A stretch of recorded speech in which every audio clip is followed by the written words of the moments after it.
Right.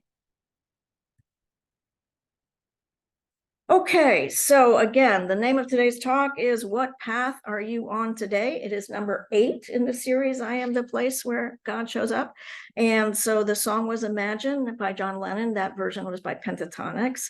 So we're going to be talking about Buddhism, the life of the Buddha, the Four Noble Truths, and the Eightfold Path. We will be talking about discovering the sacred texts of Buddhism. We'll be talking a lot about the middle way and finding balance in life. We'll be talking about scriptural references to moderation. It's all about balance. We will be talking about Maya, the grand illusion that materialism, sensual pleasures, and activities which serve the ego that make you look good are not capable of bringing you lasting happiness. We're going to be talking about freedom, and it all comes from balance, not having too much or too little, not doing too much or too little, and not caring too much or too little. So we're going to start by talking about discovering the sacred texts of Buddhism. A Buddhist is traditionally defined as somebody who takes refuge or relies upon the three jewels: the Buddha as teacher, the Dharma as the path to practice, and the Sangha, the community, as the companions with whom you practice the Dharma. So these are three main traditions: Mahayana, which is used in East Asia mainly, but some parts of Southeast Asia as well; Vajrayana, which is more practiced in Central Asia; and Theravada Buddhism, which is in Sri Lanka and Southeast Asia. There are different scriptures that are emphasized in different places. Our texts are called the Tipikata, or some call it the Tripitaka. The word means three baskets, three collections of Buddhists' teachings. So the Vinaya Pitaka is the collection of monastic codes, rules, rituals, and rites. The Sutta Pitaka is the collection of discourses given by the Buddha himself or by his closest disciples. The Abhidhamma Pitaka is the collection of heard teaching. It's called the Abhidharma teaching. In the Theravada tradition, Buddhist teachings were recorded in the Pali language. The Tipitaka is the main source in order to examine, study, and compare to see if the teaching is right or wrong. So if you read any other books on Buddhism, they're saying always go back to those, to go back to the source to see whether or not it's true. So if you look at all of these, there are actually 40 volumes, over 20,000 pages, 20,000 pages of text. The other schools in India wrote some of their scriptures in Sanskrit. Some other scriptures are the Mahayana teachings and the Tantric teachings.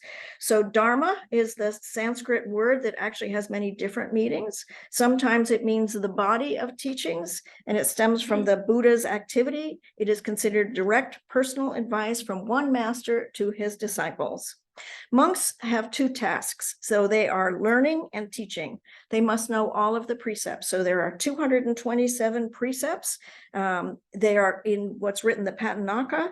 Those are the monastic codes. He said there are actually 3,000 different ones, but there are only these 227 that are used every single day. I found it interesting. I was reading a talk from a female Buddhist who says that once you renounce and you become a monastic, it transcends all gender forms and you have all of the same responsibilities. There is no difference at all. So lay people's jobs, so Buddhists that are lay, that are not monks, their job is to support the monks with food, accommodations, and to buy them their robes. The Sangha members hand down the teachings through generations.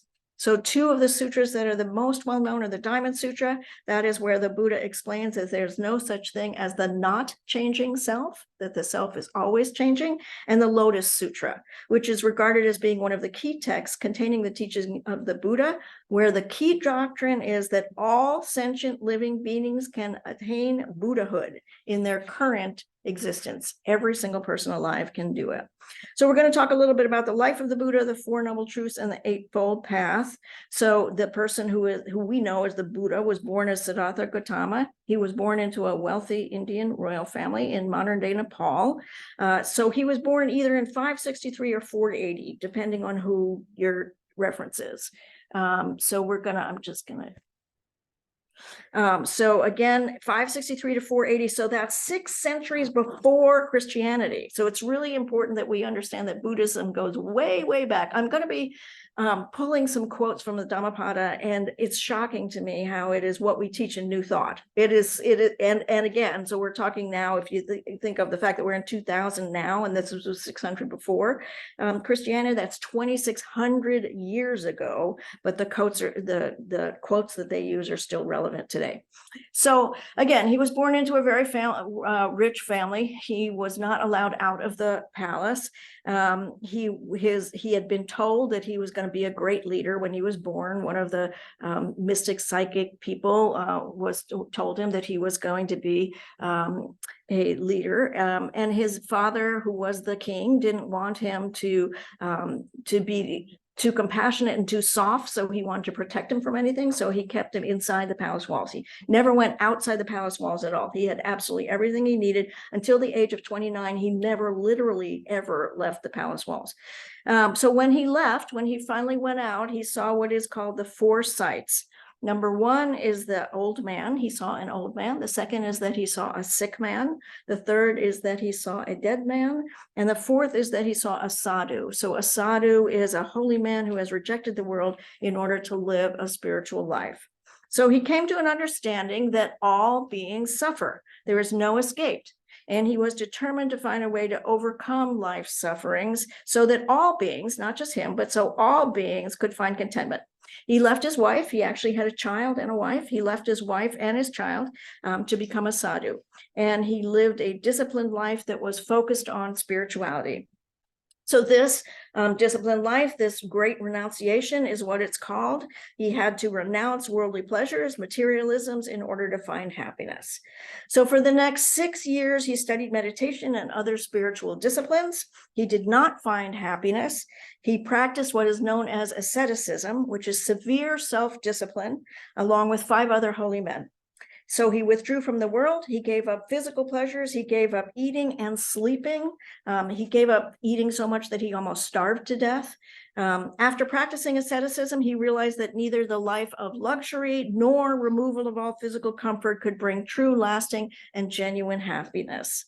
So he came to the understanding that life must be lived by walking on a path of what he called the middle way. So we will be talking about the middle way. The middle way is balanced, centered, stable, carefully walking the path between 2 extremes of luxury and hardship. It's all about balance. We're going to be talking about balance pretty much the whole time. So at age 35, he sat under the Bodhi tree. You all know this story. And he decided to meditate, and he vowed that he was not going to stop meditating until he gained the wisdom to overcome suffering and to achieve the state of deep happiness, which he called enlightenment. So when this happened again at age 35, when he was in his meditation time, he had this what we would call a fight with Maya. Maya is the grand illusion. So he had these visions in his brain, these grand illusions about how all of these different aspects of life would make him happy, but they were all illusions and they weren't true. So he had visions of being really wealthy, of visions of being, a good dad, being all of these different things, but they were all illusions. They were not what would actually make him happy. So the Buddhist writings state that enlightenment brings freedom, contentment, wisdom, compassion, fearlessness, determination, and peace. So when he achieved enlightenment, he was still a man. It's really important that we understand that he was not a god. Buddhists do not believe he was a god. He was still a man. He was in a state that he said all humans can achieve, known as the Buddha nature. We all have this nature within us. So the Buddha taught for 45 years. He encouraged people to live the middle way, giving up all possessions that are not necessary and to live simply. So in his very first sermon, he taught the Four Noble Truths and the Noble Eightfold Path. His teachings are called the Dharma. Many teachings and sayings are recorded in the Dhammapada. At 80 years old, he knew his life was coming to an end. His body was starting to not work anymore. He was having severe digestive problems, and he knew he was going to die. And he told all of his people, he had a final teaching on how everything and everyone is subject to decay. And so he had that last talk, and he passed away. He was surrounded by all of his followers. So I pulled some quotes from the Dhammapada just because it was shocking to me how relevant they are and how they are what we teach in New Thought, even though that was 2,600 years ago. Quote, what we are today comes from our thoughts of yesterday, and our present thoughts build a life of tomorrow. Our life is a creation of our mind. Hate is not conquered by hate. Hate is conquered by love. This is a law eternal. Better than 1,000 useless words is one single word that gives peace. Do not what is evil, do what is good. Keep your mind pure. There is no evil like hate. There is no pain like disharmony. There is no joy like nirvana. With our thoughts, we make the world. Do not dwell in the past. Do not dream of the future. Concentrate the mind on the present moment. Peace comes from within. Do not seek it without. The way is not in the sky. The way is in the heart. You yourselves should make the effort. The enlightened ones are only teachers. So the Buddha is often referred to as the great physician. He diagnosed an illness and then he prescribes a cure. And notice this is the exact same reference that we had last week when we were studying the Baha'i faith, and they taught that the Baha'u'llah was the great physician. So many faiths since then, after them, have come up with the fact that these great teachers have come here to find out what is wrong in the world and to fix it. So let's go into the Four Noble Truths. And again, this is going to be a quick synopsis, and then we're going to go to the middle way. The Four Noble Truths. Number one, life is suffering. That is called dukkha. The three sights, remember, that he saw were sickness, old age, and death. And this is something that every single human being is going to have. Number two, the truth and the origin are suffering are called samudaya. These come from the three fires or poisons. The three fires or poisons are greed, hatred, and ignorance. They are all internal. None of them is external. Number three, the truth of the cessation of suffering, which is called nirodha, is nirvana. This is the extinguishing of all the fires. So greed, hatred, and ignorance, and all attachments. When you can extinguish all of those, you will reach a state of nirvana. Number four, the truth of the path is the cessation of suffering, which is called magga, is to do this by following the middle way, then the Noble Eightfold Path. If we get rid of greed, hatred, and ignorance and let go of all attachments, we will be able to experience nirvana. So the Noble Eightfold Path. It is broken into three categories: wisdom, ethics, and concentration. So under wisdom, we have right understanding and right thought. So disputing the negative and incorrect perceptions and replacing them with healthy, accurate perceptions and beliefs. It is important to have the right thoughts in order to overcome the suffering. The power of your mind and your ability to focus your mind is what's going to bring you to this state of nirvana. The number two category is ethics, and that is your conduct in the world. And that is right speech, right action, and right livelihood. And the third category is concentration, and that's right effort and right mindfulness. So I found it helpful. One person was describing what mindfulness is, and she said it's the exact opposite of mindlessness. So it's paying attention with all of your senses, with what's going on around you, living with an awareness of being anchored in the present moment. Number 8 is right concentration, focusing on the right things. You know, I talk all the time about you have the ability to focus your mind, that what you think about gets bigger. And if you put your mind off of the things that are troubling you so much and put them on to all of the things that are going to make you happy, you can change your perception. Doing all of this will lead to extinguishing of the three fires or poisons, attaining enlightenment. After enlightenment, your job is to share the understanding and show compassion so that others can overcome their suffering as well. So we're going to move into scripture. Scripture talks quite a bit about moderation 2,600 years later. 1 Corinthians 6:12, all things are lawful for me, but not all things are helpful. All things are lawful for me, but I will not be dominated by anything. Philippians 4:5, let your reasonableness be known to everyone. Galatians 5:13, for you were called to freedom, brothers, only do not use your freedom as an opportunity for the flesh, but through love serve one another. Proverbs 25:28, a man without self-control is like a city broken into and left without walls. 2 Peter 1:5, for this very reason make every effort to supplement your faith with virtue, and virtue with knowledge, and knowledge with self-control, and self-control with steadfastness, and steadfastness with godliness. 2 Timothy 1:7, for God gave us a spirit not of fear, but of power and of self-control. And Titus 1:8, be hospitable, a lover of good, self-controlled, upright, holy, and disciplined. All right, so now we're going to talk a lot about the middle way. So a lot of the quotes that I'm pulling from are from Jack Kornfield. Most of you know who Jack Kornfield is. Very, very exquisite writer, teacher, Zen Buddhist monk. He was trained in Thailand. He wrote the books Buddhist Mindfulness, A Wise Heart, Guide to Universal Teachings of Buddhist Psychology, A Path with Heart, Seeking the Heart of Wisdom, Living Dharma, and my very favorite, After the Ecstasy, the Laundry. I thought that was just a great, because he's talking about how to live in everyday life. He says, Buddhist psychology is neither a path of denial nor of affirmation. It teaches us to be in the world, but not of the world. This realization is called the middle way. At twilight, 100 monks could be found seated in an open-air pavilion, chanting, there is a middle way between the extremes of indulgence and self-denial, free from sorrow and suffering. This is the way to peace and liberation in this life. If we seek happiness purely through indulgence, we are not free. If we fight against ourselves and reject the world, we are not free.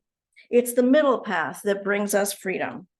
The middle way describes the path between attachment and aversion, between being and non-being, between form and emptiness, between free will and determination. Learning to rest in the middle way requires trust in life itself. The Buddhist teaching invites us to discover the ease everywhere. In the middle way, we come to rest in the reality of the present, where all of the opposites exist. The joyful experience of moving out of time, out of gaining or losing, out of duality, the ability to live in the reality of the present. In this reality, life is clear, vivid, awake, empty, and yet filled with possibility. When we discover the middle path, we neither remove ourselves from the world nor get lost in it. We can be with all our experience in its complexity. Instead of seeking resolution, waiting for the chord at the end of the song, we let ourselves open and relax in the middle. In the middle, we discover that the world is workable. So those are excerpts from his book called The Wise Heart. So here's what I know. Every time I write a talk, I learn something new. And all of these talks have changed me. And I look back over the last 7 years since I first started Lost Inside Ministry, and I've changed so much. I remember after I first got my degree, before I was even ordained, I started going to conferences and walking around handing out flyers which described the workshops that I was doing on religion, spirituality, and recovery. The first conference was a huge, big conference in Phoenix, the Celebrate Recovery conference. There were 70 to 80, maybe 85 different booths there. There were well-known speakers in the world of addiction that were speaking throughout the whole day. And I walked around with all of my flyers, being dazed and intimidated. I remember calling my best friend asking, can I even call myself a minister? I'm not ordained. And he reminded me that I did have a degree that I had just gotten in pastoral ministry, and that I could certainly call myself a minister. I was so freaking nervous about how I looked, about what I should say, about approaching strangers. I ran in the bathroom every half hour just to hide. I did many more shows, and it got a little better. I had to do a presentation in Prescott, presenting a workshops to a meeting of the directors of recovery centers. So I went up to Prescott, and 12 different directors of 12 different recovery centers were all there having like an annual meeting, and they invited me to come and do my presentation. And I had a full-on panic attack, and I could barely breathe. And I had to ask for water, and I literally thought I was going to pass out. It was one of the most scary things that had happened to me. I really literally could hardly breathe. But I got through it, and time went on, and I studied more, and I pushed through, and the fears, and I kept going. I got to seminary, and I met Blaine, and obviously you all know how brilliant a man Blaine is, and for the first time I felt safe. I started covering every once in a while over there at CCNT, you all know that, and then Blaine passed, and the rest is history. So when Blaine passed, I started taking over, and all that happened, and then that church shut down, for those of you who don't know, and then I started this church. So when I officially started Sunday afternoons, it was during COVID, and it was online. And I was home, so that helped, but I was still a nervous wreck before every single service. I had to drink Coke or ginger ale because I was so nauseous. I had to do all kinds of exercises to slow down my breathing. and get a grip. I was excited, but scared. Could I remember everything? Would my words flow and would they make sense? What if I had technical difficulties? What if I looked away from the page and then I looked back and I couldn't find my pace on the page? It was exhausting. After each talk, I would have a huge sense of accomplishment and relief. It was over. I had gotten through it. I would then shut down for the rest of the day. Very recently, like for the last 3 or 4 months, I've started having a very different experience. I don't wake up thinking, oh my God, it's Sunday. I better get my shit together. Or how am I going to get through this when I'm not feeling well? Over the past few months, I woke up and feel like this is my favorite day. I get to do what I love more than anything else in the world. It's all going to be okay. It always is. So here we are talking about the middle way. And I've come to understand why it is easier. I don't care so much. Don't get me wrong. It's still the most important day of the week, the one I prepare for all week. The week revolves around getting ready for Sunday. But I've let go of the attachment to the outcome. It will be what it is. I have prepared to the very best of the ability that I have. And it doesn't matter that much if I forget something, or if I get tongue-tied, or if there are technical difficulties, it will all be okay. Somewhere between caring so much I can barely breathe and letting go of the outcome is the middle way. This, you guys, this church, will always be my priority. But I have to do my best and release it to God and care about the outcome a little less. Basically, let go of my ego and get that out of the way. I was shocked when I was pulling quotes from the Dhammapada, how much it is exactly what we teach all the time in New Thought, even though it was written 2,600 years ago. I have found freedom. Freedom from fear and anxiety and unrealistic expectations of perfection. All because I have learned to walk the path of the middle way. Without even making a conscious decision, I changed from the practices and the study and meditating for over 30 years. What path are you on today? Join me in the middle way. And so it is. Remember at all times, the power is in you. It always has been, and it always will be. All righty. All right. I have